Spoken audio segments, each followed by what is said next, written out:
धक्के नाल। क्यों? वो चाकर बन चुका है गुरु दा, नौकर नहीं। नौकर सिर झुका सकता है मालक अगे, मन नहीं झुकांदा। ये फर्क है। मिनिस्टर अगे कोई सिपाही हो सकता सिर झुका रहा हो, पर मन चो गाला कढ़ रहा हो तो मैं तो घंटा खलोता रहा, आया ही नहीं हाली।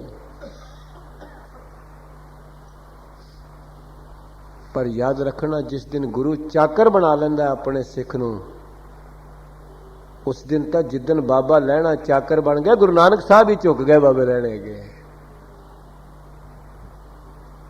जिस दिन बाबा लहना चाकर बन गए ते पंक्ति सामने आ गई, चाकर लगा चाकरी ओ वजह पे दूना खाए।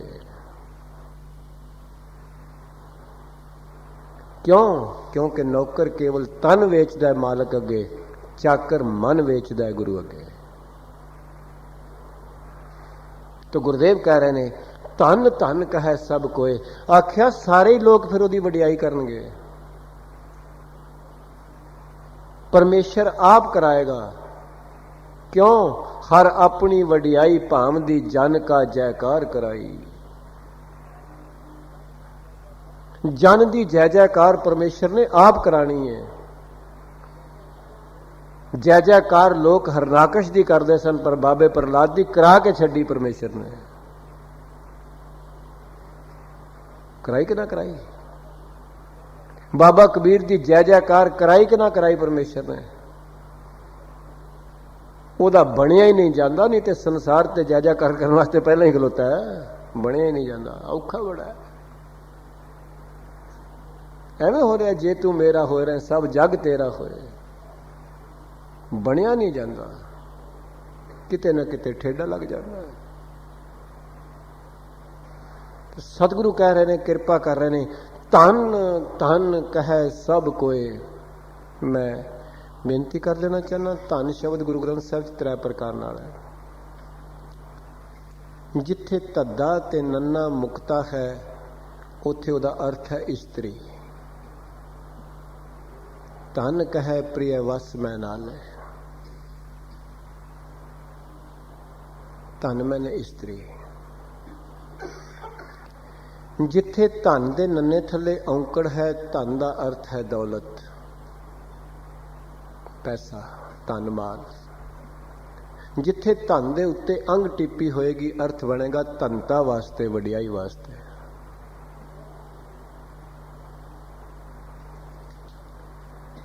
सतगुरु कह रहे ने, धन धन कहे सब कोई। आख्या सारे ही तेरी वाह वाह करनगे जे तू ये सौदा लद लवें। जे तू राम नाम दा सौदा लद ले अंदर, लोग वाह वाह वाह वाह आपे ही करनगे पे, तेनू करवाने की लोड़ नहीं रहेगी। हुण ते तू एडवरटाइजमेंट करांदा है ना, मिनिस्टर आ रहा, फलाना आ रहा, टिमका आ रहा, ओ आ रहा, भी उसकी धनता धनता करो जाके झूठी। कदी समा आएगा गुरु तेरे ते हाथ रख देगा, लोग धन धन पे करनगे आपे ही, बगैर कहा, बगैर सदियां। अज गुरु रामदास साहब पातशाह के दर ते तुसीं ते जे मैं जाके धन धन करदे आ, उन्होंने गुरु अमरदास साहब नूं धन आख्या। लखां आदमी रोज जाके गुरु रामदास साहब, धन गुरु रामदास साहब, धन गुरु रामदास कहते हैं कि नहीं कहते? कि गुरु रामदास साहब किसी को कार्ड घल देन भी आओ, तू किसी टेलीफोन जाता भी तू आ।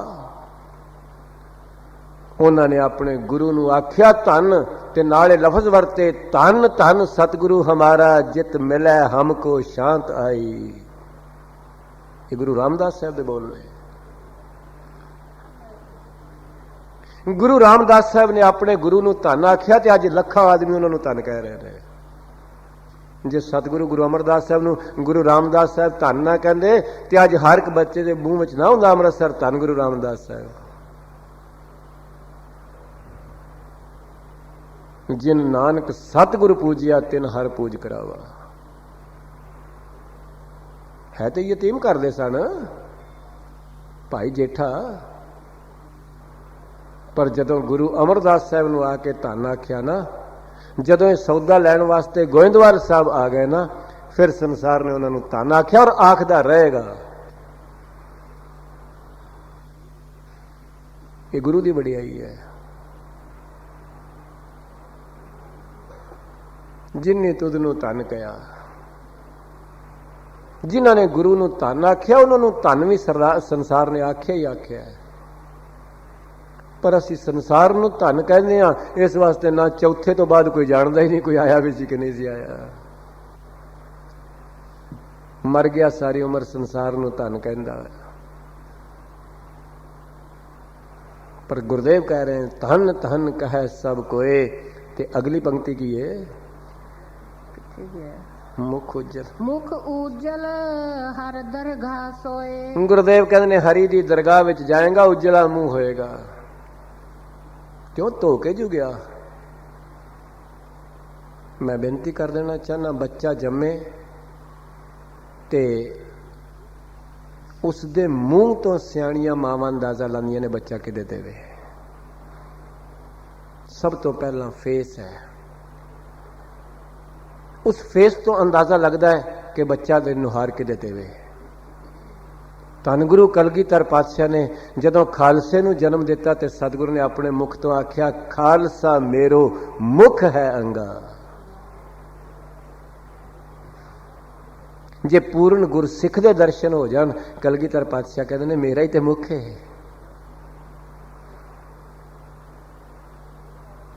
जे किसी जीवन वाले गुरसिख दे दर्शन हो जान, खालसा मेरो रूप है खास, गुरुदेव दे बोलने।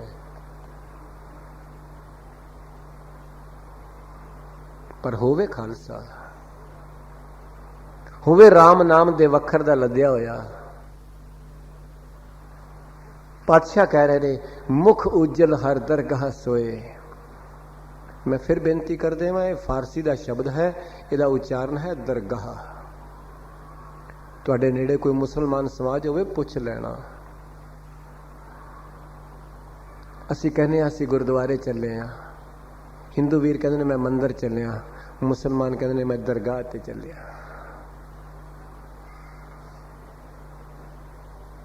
ਇਹਦਾ ਜਿਹੜਾ ਦਰਗਾਹ ਲੋਕ ਪਾਠ ਕਰਦੇ ਨੇ ਉਹ ਸਿਹਾਰੀ ਅਰਥ ਵਾਸਤੇ ਹੈ, ਉਚਾਰਨ ਨਹੀਂ। ਜਦੋਂ ਦੁੱਖ ਦੇ ਖੱਖੇ ਨੂੰ ਸਿਹਾਰੀ ਲੱਗੀ ਹੁੰਦੀ ਉਦੋਂ ਤਾਂ ਕਿਸੇ ਨੇ ਦੁੱਖੇ ਨਹੀਂ ਪੜਿਆ ਉਹਨੂੰ।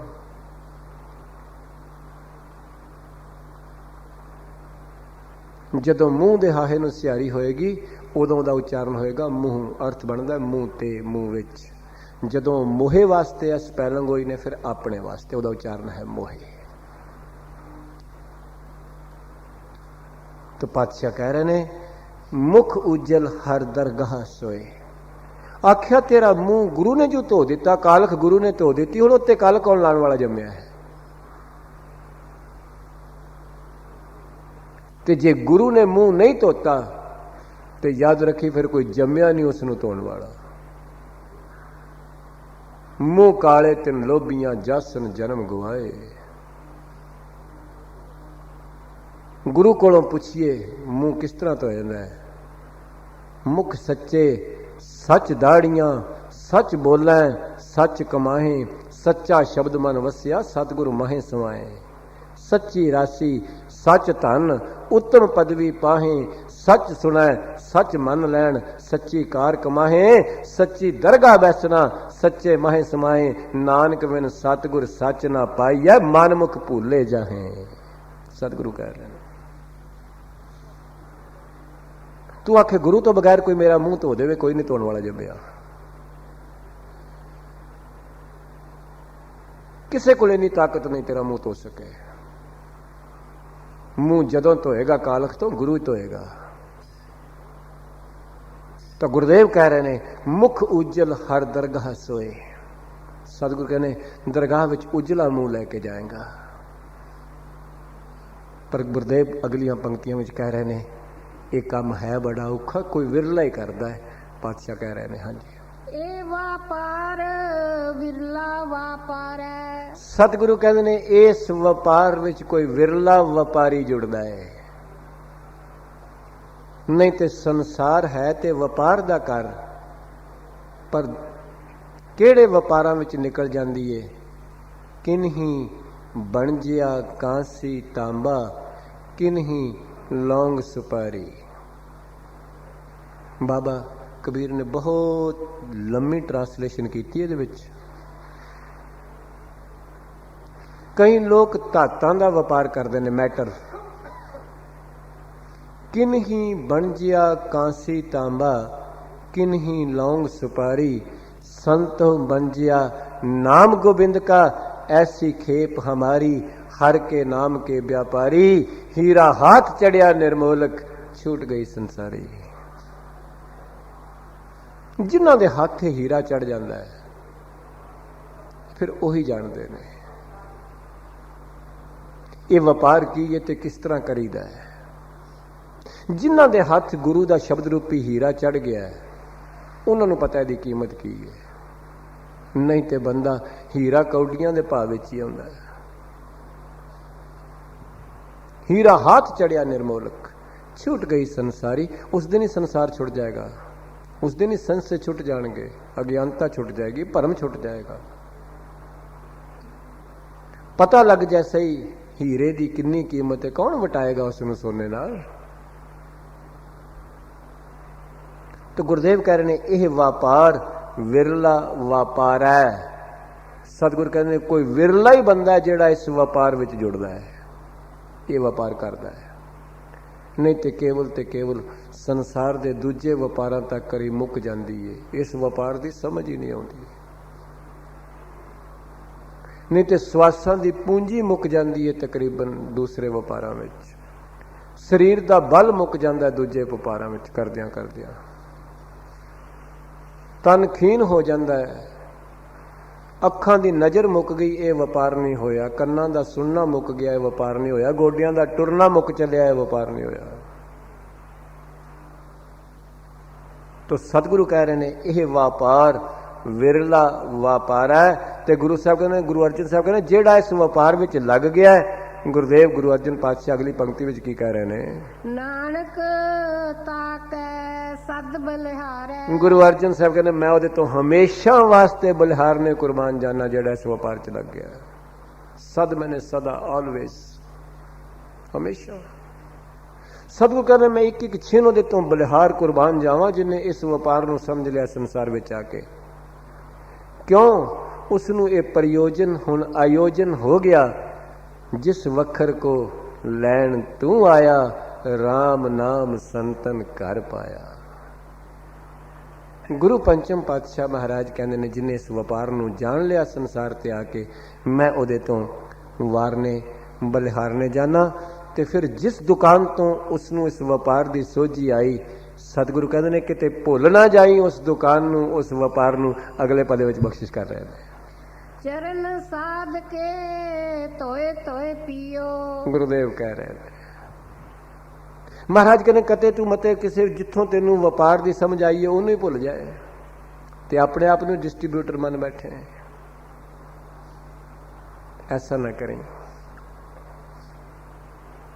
ऐसा ना कदी समझी। तो गुरुदेव कह रहे ने चरण साध के धोए धोए पियो। गुरुदेव कहते ने ऐसे गुरु दे, ऐसे साधु दे चरण धो धो के पीवी जिसने तेनू इस व्यापार ते लाया। ते साधु दे चरण धोन के पीण दा मतलब की है? केवल ते केवल ओदे उपदेश दी बारंबार शरणागति रहना। यह है साधु दे चरण, गुरु दे चरण। गुरु दे चरणों का मतलब ही गुरु का उपदेश है, गुरु की दीक्षा है। बारंबार तू गुरु के चरणों में नकमस्तक नमस्कार कर, बारंबार उसके परायण हो जा, बारंबार उसका शुकराना कर। सतगुरु मेरी की पाया सी ते मैं कौन सा, तू मेरे इत्थे पहुंचा दिता है। आप जी को पता है सतगुरु गुरु रामदास साहब पातशाह ने बचन बख्शिश किए ने। मैं अज भी सवेरे टीवी ते जदों सतगुरु की पावन शानो शौकत वेख रहा सा ते मैं एक पासे गुरु रामदास साहब पातशाह जी का राज वाला पक्ष वेख रहा सा, एक पासे जोग वाला पक्ष वेख रहा सा। सतगुरु गुरु रामदास साहब पातशाह सोने के मकान विच रहिंदे ने, हरमंदर साहब राज वाला पक्ष है ना। ਸੋਨੇ ਦੇ ਮਹਿਲ ਵਿੱਚ ਰਹਿੰਦੇ ਨੇ। ਗੁਰੂ ਰਾਮਦਾਸ ਸਾਹਿਬ ਪਾਤਸ਼ਾਹ ਜੀ ਪੁਸ਼ਾਕ ਕਦੀ ਧਿਆਨ ਨਾਲ ਤੱਕਿਓ, 1 ਸਵਾ ਲੱਖ ਤੋਂ ਘੱਟ ਨਹੀਂ ਚੰਦੋਆ ਤੇ ਰੁਮਾਲੇ ਜਿਹੜੇ ਚੜ੍ਹਦੇ ਨੇ। ਹੀਰੇ ਜੜੇ ਹੋਏ ਨੇ। ਆਪ ਜੀ ਮੀਨਾਕਾਰੀ ਕਦੀ ਵੇਖੋਗੇ ਹਰਮੰਦਰ ਸਾਹਿਬ ਦੀ, ਨੇੜੇ ਹੋ ਕੇ ਵੇਖਿਓ। ਸਤਿਗੁਰੂ ਕਿੱਡੇ ਵੱਡੇ ਰਾਜੇ ਨੇ, 1.25 ਲੱਖ ਦੀ ਪੋਸ਼ਾਕ ਪਹਿਨੀ ਹੋਈ ਏ, ਹੀਰਿਆਂ ਦੇ ਮਹਿਲ ਜੜੇ ਵਿੱਚ ਰਹਿ ਰਹੇ ਨੇ। ਪਰ ਸਤਿਗੁਰੂ ਦਾ ਜੋਗ ਵਾਲਾ ਪੱਖ ਦੇਖੋ, ਆਪਣੇ ਕੇਸਾਂ ਨਾਲ ਸ੍ਰੀ ਦਾੜੇ ਨਾਲ ਸ੍ਰੀ ਚੰਦ ਜੀ ਦੇ ਚਰਨ ਸਾਫ਼ ਕਰ ਰਹੇ। ਗੁਰੂ ਰਾਮਦਾਸ ਸਾਹਿਬ ਪਾਤਸ਼ਾਹ ਦਾ ਰਾਜਯੋਗ ਹੈ। ਗੁਰਸਿੱਖਾ, ਇਸ ਵਾਸਤੇ ਤੂੰ ਆਪਣੇ ਗੁਰੂ ਦੇ ਚਰਨ ਸਾਧ ਕੇ ਧੋਏ ਧੋਏ ਪੀਓ। ਆਖਿਆ ਤੈਨੂੰ ਗੁਰੂ ਕੋਲੋਂ ਇਹ ਦਾਤ ਮਿਲੀ ਹੈ। ਇਸ ਵਾਸਤੇ ਮਹਾਪੁਰਸ਼ ਦੇ ਗੁਰੂ ਦੇ ਹਮੇਸ਼ਾ ਪ੍ਰਾਣ ਰਹਿਣਾ ਹੈ, ਉਹਦਾ ਹਮੇਸ਼ਾ ਧੰਨਵਾਦੀ ਰਹਿਣਾ ਹੈ ਕਿ ਤੂੰ ਮੇਰੇ ਜੀਵਨ ਵਿੱਚ ਇਹ ਰੰਗ ਲਿਆਂਦਾ ਹੈ। ਗੁਰੂ ਰਾਮਦਾਸ ਸਾਹਿਬ ਪਾਤਸ਼ਾਹ ਨੇ ਸਪਸ਼ਟ ਬਚਨ ਕਹੇ ਨੇ, ਜੋ ਹਮਰੀ ਬਿਦ ਹੋਤੀ ਮੇਰੇ ਸਤਿਗੁਰਾ ਸਾਬਿਦ ਤੁਮ ਹਰ ਜਾਣੋ ਆਪੇ, ਹਮ ਰੁਲਤੇ ਫਿਰਤੇ ਕੋਈ ਬਾਤ ਨਾ ਪੁੱਛਤਾ, ਗੁਰ ਸਤਿਗੁਰ ਸੰਗ ਕੀਰੇ ਹਮ ਥਾਪੇ, ਧੰਨ ਧੰਨ ਗੁਰੂ ਨਾਨਕ ਜਨ ਕੇਰਾ, ਜਿਤ ਮਿਲੈ ਚੁਕੇ ਸਭ ਸੋਗ ਸੰਤਾਪੇ। ਇਹ ਹੈ ਚਰਨ ਸਾਧ ਕੇ ਤੋਏ ਤੋਏ ਪੀਓ। ਹਰ ਵੇਲੇ ਗੁਰੂ ਦੇ ਪਰਾਇਣ ਰਹਿਣਾ ਕਿ ਸੱਚੇ ਪਾਤਸ਼ਾਹ ਜੋ ਮੇਰੇ ਕੋਲ ਹੈ, ਕੀ ਇਹ ਮੇਰੀ ਔਕਾਤ ਹੈ? ਇਹ ਤੇ ਤੇਰੀ ਦਾਤ ਹੈ, ਮੇਰੀ ਔਕਾਤ ਨਹੀਂ। ਭਾਵੇਂ ਉਹ ਮੇਰੇ ਕੋਲ ਗੁਣ ਨੇ ਤਾਂ ਵੀ ਤੇਰੀ ਦਾਤ ਹੈ, ਜੇ ਮੇਰੇ ਕੋਲ ਧਨ ਹੈ ਤੇ ਤਾਂ ਵੀ ਤੇਰੀ ਦਾਤ ਹੈ, ਜੇ ਮੇਰੇ ਕੋਲ ਵਿਵੇਕ ਬੁੱਧੀ ਹੈ ਤਾਂ ਵੀ ਤੇਰੀ ਦਾਤ ਹੈ, ਜੇ ਮੇਰੇ ਕੋਲ ਸਰੀਰ ਹੈ ਤੇ ਤਾਂ ਵੀ ਤੇਰੀ ਦਾਤ ਹੈ, ਜੇ ਮੇਰੇ ਕੋਲ ਸੋਹਣੇ ਘਰ ਤੇ ਬੱਚੇ ਤੇ ਕਾਰੋਬਾਰ ਨੇ ਇਹ ਵੀ ਤੇਰੀ ਦਾਤ ਹੈ। ਮੈਂ ਭੁੱਲ ਕਰ ਵੀ ਨਾ ਸਮਝਾਏ ਮੇਰੀ ਔਕਾਤ ਹੈ। ਮੈਂ ਅਰਜ਼ ਕਰਦੇ ਹਾਂ, ਮੁਸ਼ਕਲ ਇਸ ਗੱਲ ਦੀ ਹੈ ਜਦੋਂ ਬੰਦਾ ਦਾਤ ਨੂੰ ਔਕਾਤ ਸਮਝ ਲੈਂਦਾ ਹੈ, ਇੱਥੇ ਹੀ ਭੁੱਲ ਜਾਂਦਾ। ਬਸ ਦਾਤ है वो, तेरी औकात नहीं। तो गुरु साहब कह रहे हैं, चरण साध के धोए धोए पियो। हाँ जी, अरप साध को अपना जियो। देखिया, ਜਦੋਂ ਤੂੰ ਆਪਣਾ ਆਪ ਹੀ ਅਰਪਣ ਕਰ ਦੇਗਾ ਗੁਰੂ ਨੂੰ, ਸਾਧੂ ਨੂੰ, ਫਿਰ ਤੇਰਾ ਵਿੱਚ ਕੀ ਰਹਿ ਜਾਏਗਾ? ਫਿਰ ਤੇ ਜੇ ਲੋਗ ਸਲਾਹੇ ਤਾਂ ਤੇਰੀ ਉਪਮਾ, ਜੇ ਨਿੰਦਾ ਤਾਂ ਛੋੜ ਨਾ ਜਾਈ। ਆਖਿਆ ਜੇਕਰ ਕੋਈ ਲੋਕ ਚੰਗਾ ਕਹਿ ਰਹੇ ਨੇ ਤਾਂ ਵੀ ਤੈਨੂੰ ਹੀ ਕਹਿ ਰਹੇ ਨੇ ਮਾਲਕਾ, ਤੇ ਜੇ ਮੇਰੀ ਨਿੰਦਿਆ ਕਰ ਰਹੇ ਨੇ ਤੇ ਮੇਰੇ ਔਗਣਾ ਨੂੰ ਕਹਿ ਰਹੇ ਨੇ, ਤੇਰਾ ਕੀ ਕਸੂਰ ਇਹਦੇ ਵਿੱਚ? ਮੈਨੂੰ ਕਹਿ ਰਹੇ ਨੇ, ਪਰ ਜੇ ਚੰਗਾ ਕਹਿ ਰਹੇ ਨੇ ਤੇ ਤੈਨੂੰ ਕਹਿ ਰਹੇ ਨੇ, ਤੇਰੀ ਵਡਿਆਈ ਨੂੰ ਕਹਿ ਰਹੇ ਨੇ। ਸਤਿਗੁਰੂ ਤਾਂ ਗੁਰਦੇਵ ਕਹਿੰਦੇ ਨੇ, ਅਰਪ ਸਾਧ ਕੋ ਆਪਣਾ ਜੀਓ। ਜੀਓ ਦਾ ਮਤਲਬ ਹੁੰਦਾ ਜੀਵਤਵ ਭਾਵ। ਤੇਰੇ ਵਿੱਚ ਮੈਂ ਮੇਰੀ ਵਾਲਾ ਖਾਨਾ ਹੀ ਮੁੱਕ ਜਾਏ। ਆਪਣਾ ਜੀਵਤਵ ਭਾਵ ਆਪਣੇ ਗੁਰੂ ਨੂੰ ਅਰਪਣ ਕਰ ਦੇ। ਜਿਸ ਕੀ ਵਸਤ ਤਿਸ ਆਗਾ ਰੱਖੈ। ਗਰੀਬ ਨਵਾਜ, ਇਹ ਤੇਰੀਆਂ ਬਖਸ਼ਾਂ ਦਾ ਸਦਕਾ ਹੈ, ਤੇਰੀ ਰਹਿਮਤ ਦਾ ਸਦਕਾ ਹੈ। ਜੇ ਕਿਸੇ ਮਹਾਪੁਰਸ਼ ਕੋਲੋਂ ਵੀ ਬ੍ਰਹਮ ਵਿਦਿਆ ਮਿਲੀ ਹੈ ਤਾਂ ਭਾਈ ਉਹਦਾ ਵੀ ਸ਼ੁਕਰਾਨਾ ਕਰਨਾ ਹੈ, ਭੁੱਲਣਾ ਨਹੀਂ। ਜੇ ਕਿਸੇ ਰੱਬ ਦੇ ਪਿਆਰੇ ਕੋਲੋਂ ਬ੍ਰਹਮ ਵਿਦਿਆ ਮਿਲੀ ਤਾਂ ਉਹਦਾ ਵੀ ਸ਼ੁਕਰਾਨਾ ਹੀ ਕਰਨਾ ਹੈ। ਅਕਿਰਤ ਘਨ ਥੋੜਾ ਹੀ ਬਣ ਜਾਣਾ ਹੈ। ਤਾਂ ਸਤਿਗੁਰੂ ਕਿਰਪਾ ਕਰਨ, ਬਖਸ਼ਿਸ਼ ਕਰਨ, ਰਹਿਮਤ ਕਰਨ। ਤਾਂ ਮਹਾਰਾਜ ਕਹਿੰਦੇ ਨੇ, ਅਰਪ ਸਾਧ ਕੋ ਆਪਣਾ ਜੀਓ। ਪੁਰਾਣੇ ਜ਼ਮਾਨੇ ਦੇ ਬੱਚੇ ਅਗਰ ਸਕੂਲ ਵਿੱਚ ਪੜ੍ਹ ਕੇ ਡੀਸੀ ਵੀ ਬਣ ਜਾਂਦੇ ਸਨ ਤੇ ਉਹਨਾਂ ਨੂੰ ਆਪਣਾ ਕਿਤੇ ਉਸਤਾਦ ਬਾਜ਼ਾਰ ਵਿੱਚ ਵੀ ਮਿਲ ਜਾਂਦਾ ਸੀ ਤਾਂ ਵੀ ਪੈਰਾਂ ਤੇ ਹੱਥ ਲਾ ਕੇ ਨਮਸਕਾਰ ਕਰਦੇ ਸਨ। ਸ਼ਾਇਦ ਆਪ ਜੀ ਨੂੰ ਪਤਾ ਹੋਵੇ ਇਸ ਗੱਲ ਦਾ, ਪਰ ਅੱਜ ਨਹੀਂ ਉਹ ਰਵਾਇਤ ਰਹੀ। ਤਾਂ ਹੀ ਤੇ ਸਿੱਖਿਆ ਦੇ ਮੈਥਡ ਵਿੱਚ ਬਹੁਤ ਉਲਝਣ ਪੈ ਗਈ ਹੈ। ਅੱਜ ਬੱਚਾ ਸਮਝਦਾ ਮੈਂ ਕਾਰ ਤੇ ਚੜ੍ਹ ਕੇ ਆਇਆ, ਟੀਚਰ ਕੋਲ ਸਕੂਟਰ ਜਾਂ ਸਾਈਕਲ, ਇਹਦੀ ਕੀ ਔਕਾਤ ਹੈ। ਪਰ ਪਹਿਲਾਂ ਇਹ ਨਹੀਂ ਸੀ। ਜਦੋਂ ਅਸੀਂ ਲੋਕ ਵਿਦਿਆ ਸੰਸਾਰੀ ਪੜ੍ਹਦੇ ਹੁੰਦੇ ਸਾਂ ਤਾਂ ਟੀਚਰ ਜਿੱਥੇ ਵੀ ਮਿਲ ਜਾਏ ਪੈਰਾਂ ਤੇ ਹੱਥ ਲਾ ਕੇ ਨਮਸਕਾਰ ਕਰਨੀ शिष्य ने, ये रवायत से। ਜਿਹੜੇ ਲੋਕ ਟੀਚਰ ਨੂੰ ਹੀ ਮਜ਼ਾਕ ਕਰਦੇ ਨੇ ਉਹ ਜ਼ਿੰਦਗੀ ਵਿੱਚ ਕੱਖ ਵੀ ਨਹੀਂ ਖੱਟਦੇ, ਕੁਝ ਨਹੀਂ ਖੜੇ। ਉਹ ਤੇ ਗੁਰੂ ਸਾਹਿਬ ਨੇ ਬਾਣੀ ਚ ਆਖਿਆ ਗੁਰਮਤ ਸਾਚੀ ਹੁਜਤ ਦੂਰ। ਮਹਾਰਾਜ ਕੇ ਗੁਰੂ ਦੀ ਸੱਚੀ ਮੱਤ ਹੁਜਤਾਂ ਤੋਂ ਬੜੀ ਦੂਰ ਵਸਦੀ ਹੈ। ਜਿਹੜੇ ਲੋਕ ਗੁਰੂ ਦੀ ਮੱਤ ਨੂੰ ਹੁਜਤ ਕਰਦੇ ਨੇ ਉਹ ਗੁਰੂ ਤੋਂ ਵੀ ਦੂਰ ਰਹਿੰਦੇ ਨੇ। ਜਿਹੜੇ ਲੋਕ ਕਹਿੰਦੇ ਨੇ ਕੀ ਪਿਆ ਜੀ ਵਾਲਾਂ ਵਿੱਚ, ਇਹ ਹੁਜਤ ਹੈ ਨਾ। ਜਿਹੜੇ ਲੋਕ ਕਹਿੰਦੇ ਨੇ ਜੀ ਕੀ ਪਿਆ ਜੀ ਦਾੜੀ 'ਚ, ਇਹਨੂੰ ਕੁਝ ਅੰਗੂਰ ਲੱਗਣੇ ਨੇ, ਇਹ ਹੁਜਤ ਹੈ, ਤੇ ਉਹ ਗੁਰੂ ਦੇ ਨੇੜੇ ਕਿਵੇਂ ਆ ਸਕਦੇ ਨੇ? ਬੇਨਤੀ ਕਰਦੇ ਆ, ਉਹਨਾਂ ਨੂੰ ਸ਼ਾਇਦ ਪਤਾ ਹੀ ਨਹੀਂ ਮੈਂ ਗੁਰੂ ਨੂੰ ਹੁਜਤ ਕਰ ਰਿਹਾ। ਤੇ ਗੁਰੂ ਨੂੰ ਹੁਜਤ ਕੀਤੀ ਕਿੰਨੀ ਦੂਰ ਲੈ ਜਾਂਦੀ ਹੈ, ਇਹ ਤੇ ਰੱਬ ਕਰਕੇ ਕਿਸੇ ਨੂੰ ਠੇਡਾ ਨਾ ਲੱਗੇ।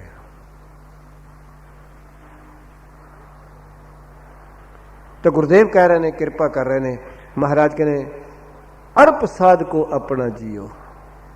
गुरुदेव कहते ने ऐसे गुरु नू, ऐसे साधु नू अपना जी समर्पण कर दे, अपना आप समर्पण कर दे। गुरसिखा हाँ जी। साध की धूर करो इशनान। सतगुरु कहते ने साध की धूर करो इशनान। ਤੇ ਸਾਧ ਕੀ ਧੂਰ ਕੀ ਹੈ? ਸਾਧ ਦੀ ਧੂਰ ਹੈ ਉਸ ਦੇ ਪਵਿੱਤਰ ਸ਼ਬਦ ਵਿੱਚ ਆਪਣੇ ਆਪ ਨੂੰ ਢਾਲ ਲੈਣਾ, ਉਸ ਦੀ ਪਵਿੱਤਰ ਸਿੱਖ ਮੱਤ ਵਿੱਚ ਆਪਣੇ ਆਪ ਨੂੰ ਢਾਲ ਲੈਣਾ। ਇਹ ਹੈ ਸਾਧ ਕੀ ਧੂਰ। ਅਸੀਂ ਲੋਕ ਤੇ ਧੂੜ ਲਾਹਣ ਵਾਸਤੇ ਇਸ਼ਨਾਨ ਕਰਨੇ ਆ ਸੰਸਾਰ ਵਿੱਚ, ਮਿੱਟੀ ਲਾਹਣ ਵਾਸਤੇ।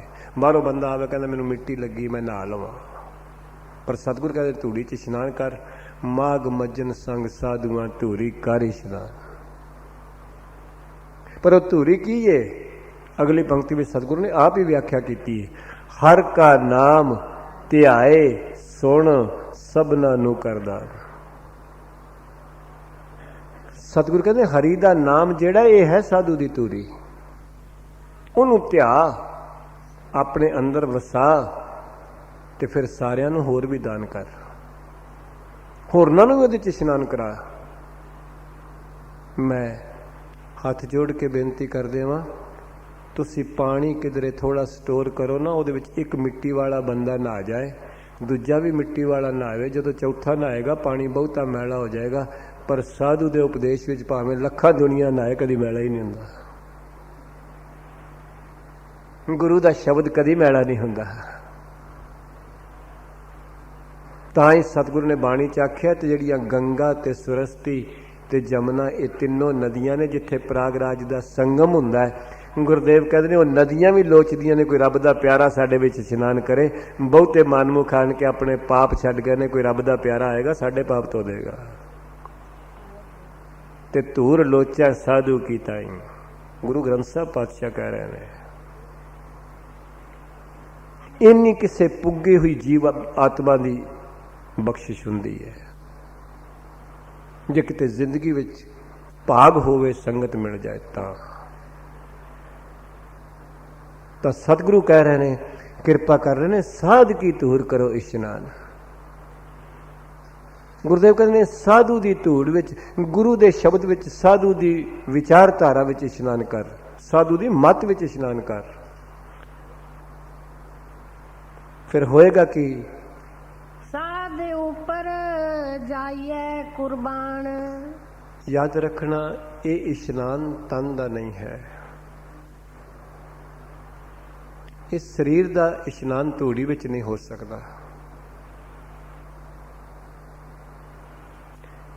ये इशनान सूक्ष्म शरीर का है।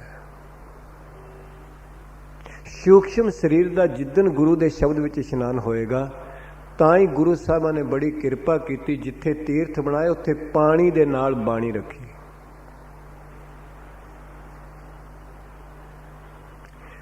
ਕਿਸੇ ਵੀ ਟੂਟੀ ਤੋਂ ਭਰਿਆ ਹੋਇਆ ਪਾਣੀ ਹੈ, ਕਿਸੇ ਨਦੀ ਤੋਂ ਭਰਿਆ ਹੋਇਆ ਪਾਣੀ ਹੈ, ਪਰ ਜਦੋਂ ਉਹਦੇ ਤੇ ਬਾਣੀ ਪੜੀ ਜਾਂਦੀ ਹੈ ਤੇ ਅੰਮ੍ਰਿਤ ਬਣ ਜਾਂਦਾ ਹੈ। कोई पानी बाणी तो बगैर अमृत नहीं बन सकता, कोई तरीका नहीं। मैं अर्ज कर दिया, पानी किसी ने शुद्ध करके ये तो कह दिता डिस्टिल्ड वाटर है, प्योर वाटर है, पर कोई लिख नहीं सकता ये अमृत वाटर है। किसी को ताकत नहीं। तो याद रखना, मैं बेनती कर देना चाहना, क्योंकि तुसी साइंटिफिक ते मैडिकल लाइन नूं ज़्यादा जानते हो, बहुते पढ़े लिखे। हकीकत जानना, मैं एक बेनती करा, सब तो प्योर वाटर उन्होंने गिणदे ने जिहड़ा बरसात दा हुंदा है। ठीक है ना? अज भी क्योंकि इंप्योरिटी तो असां विच वाड़ी है थोड़ी थोड़ी, जिहड़ा डायरैक्ट आया है ना बदलों तो, परमेश्वर कोलों जिहड़ा लैके आए ने ना बदल, बस वो प्योर से, बिल्कुल बिल्कुल प्योर वाटर से। तो गुरु साहब कृपा करते ने, बख्शिश करते ने। मैं ये बेनती कर देना आप जी नूं, याद रखना ये इशनान सूक्ष्म शरीर का है। गुरु के शब्द विच सूक्ष्म शरीर का इशनान होएगा, मन का, बुद्धि का, अंतःकरण का। पानी का इशनान तन नाल हुंदा है, ते पानी अमृत उदों बनता है जदों बाणी नाल लगता है, शब्द नाल लगता है। शब्द तो बगैर अमृत नहीं बन सकता पानी। कलगीधर पातशाह जी ने पानी पवाया सी बाटे विच, पर जदों बाणी पढ़ी तो तां ही अमृत बनया ना। अमृत उदों ही पड़ेगा जदों पानी ते बाणी दा संग होएगा, होर कोई तरीका नहीं। तो गुरु साहब जो कह रहे हैं, साध ऊपर जाइए कुर्बान, साध की धूर करो इशनान, ये सूक्ष्म शरीर का इशनान है, मन ते बुद्धि का इशनान है गुरु के शब्द विच। तो महाराज कहते हैं, साध ऊपर जाइए कुर्बान, ऐसे गुरु तो, ऐसे साधु तो, ऐसे रब दे प्यारे तो कुर्बान जा, जिसने तेरे मन नूं इशनान कराया है, जिसने तेरी बुद्धि नूं बदलिया है, जिसने तेरे अंतःकरण नूं बदलिया है। शरीर केवल गिला हुंदा है पानी नाल, याद रखना मन निर्मल हुंदा है बाणी नाल। जिस दिन बाणी नाल मन जुड़ेगा निर्मल होएगा, ज्यों ज्यों शब्द नाल मन जुड़ेगा मन निर्मल होएगा। ते जिन्ना मन निर्मल होएगा उन्नी बुद्धि विवेक वाली होएगी, ते जिन्ना अंदर विवेक होएगा उन्ना मन विच वैराग होएगा, जिन्ना मन विच वैराग होएगा उन्नी भगती होएगी, ते जिन्नी भगती होएगी पहला वैराग होएगा, फिर विवेक होएगा, फिर भगती होएगी, ते फिर भगवान होएगा। तो सदगुरु कह रहे ने, कृपा कर रहे ने, बख्शिश कर रहे ने, साध ऊपर जाइए कुर्बान।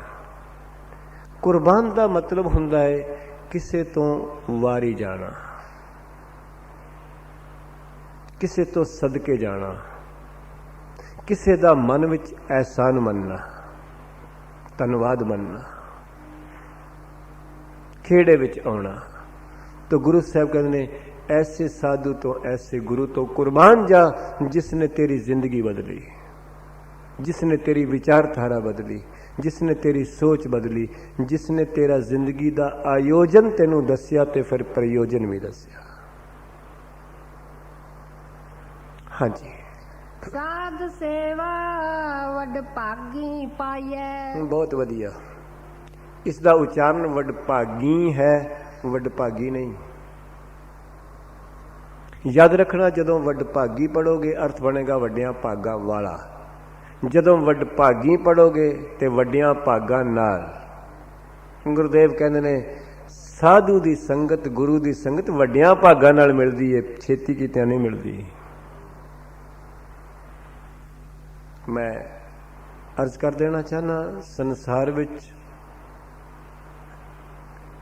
आर्टिफिशियल गहने आम बंदियां नूं मिल जांदे ने, उस तो थोड़े अमीरां नूं सोने दे मिलदे ने, ते बहुते अमीरां नूं हीरियां दे मिलदे ने।